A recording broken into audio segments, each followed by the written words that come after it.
രാവിലെ കുറച്ച് കനത്ത മഴ ഉണ്ടെങ്കിലും ആ മഴയെല്ലാം അതിജീവിച്ച് വോട്ടർമാർ പോളിംഗ് ബൂത്തിലെത്തുന്നുണ്ട്. ഇടതുപക്ഷ ജനാധിപത്യ മുന്നണിയുടെ പ്രവർത്തകന്മാർ, സ്ക്വാഡുകളായി പ്രവർത്തിക്കുന്നവർ ഇടതുപക്ഷ ജനാധിപത്യ മുന്നണിക്ക് അനുകൂലമായി ചെയ്യുമെന്ന് പ്രതീക്ഷിച്ച വോട്ടുകളെയെല്ലാം പോളിംഗ് ബൂത്തിലെത്തിച്ച് വോട്ട് ചെയ്യിപ്പിക്കുന്നതിന് വേണ്ടി ശ്രമിക്കുന്നുണ്ട്.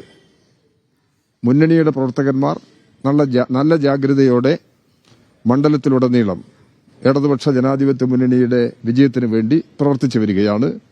സ്വരാജ്, അവിടുത്തെ ഇടതുപക്ഷ ജനാധിപത്യ മുന്നണി സ്ഥാനാർത്ഥിയായ സഖാവ് സ്വരാജ് വലിയ വോട്ടിന്റെ ഭൂരിപക്ഷത്തിന് വിജയമുറപ്പിക്കും എന്നുള്ളതാണ് രാവിലത്തെ പോളിംഗിന്റെ അനുഭവങ്ങൾ വെച്ച് നോക്കുന്ന സമയത്തും പറയാൻ കഴിയുക.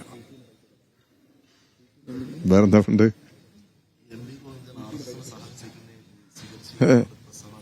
ഈ വെറുതെ അനാവശ്യമായ വിവാദം ഉയർത്തുന്നതിനാണ്. RSSനോടുള്ള സമീപനം എന്താണ് എന്നുള്ളത് ഗോവിന്ദ മാഷ് തന്നെ വ്യക്തമാക്കിയിട്ടുണ്ട്. കേരളത്തിന്റെ മുഖ്യമന്ത്രി, അദ്ദേഹം പാർട്ടിയുടെ PB അംഗം കൂടിയാണ്. അദ്ദേഹവും ഈ കാര്യം വ്യക്തമാക്കിയിട്ടുണ്ട്. കഴിഞ്ഞ കാലങ്ങളിലോ ഇപ്പോഴോ ഇനി വരാനിരിക്കുന്ന നാളുകളിലോ RSSുമായി ഒരു തരത്തിലുള്ള ബന്ധവുമില്ല, ഒരു തരത്തിലുള്ള ബന്ധമിനി ഉണ്ടാകാനും പോകുന്നില്ല. ഈ കാര്യം പാർട്ടി അർത്ഥശങ്കയ്ക്കിടയില്ലാത്ത നിലയിൽ വ്യക്തമാക്കിയിട്ടുണ്ട്.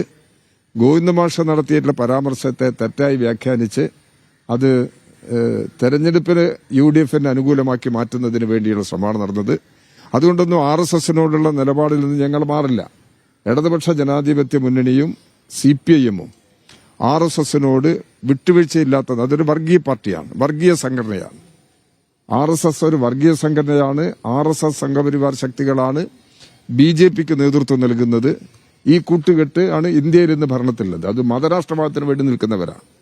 ആ മതരാഷ്ട്രവാദത്തിന് വേണ്ടി നിൽക്കുന്ന RSSുമായോ SDPIയുമായോ ജമായത്തുമായോ യാതൊരു തരത്തിലുള്ള ബന്ധവുമില്ല എന്നുള്ളത് പാർട്ടി നേരത്തെ തന്നെ വ്യക്തമാക്കിയിട്ടുണ്ട്. അതിൽ ഒരു മാറ്റവും വന്നിട്ടില്ല. ഗോവിന്ദ മാഷും അതിന്റെ അടിസ്ഥാനത്തിലുള്ള പ്രതികരണമാണ് പറഞ്ഞിട്ടുള്ളത്. അതാണ് വസ്തുത. ഗോവിന്ദ മാഷെ പ്രസ്താവനയെ വളച്ചൊടിച്ച് അത് വേറെ എന്തോ സംഭവമാക്കി മാറ്റുന്നതിന് വേണ്ടിയുള്ള നിലപാടാണ് ഇന്നലെ ഉണ്ടായത്. അങ്ങനെ ചില അഭിപ്രായങ്ങൾ വന്ന സമയത്ത് ഗോവിന്ദ മാഷ് തന്നെ പത്രക്കാരെ വിളിച്ച് എന്താണ് അദ്ദേഹം പറഞ്ഞത് എന്നുള്ളത് വ്യക്തമാക്കിയിട്ടുണ്ട്.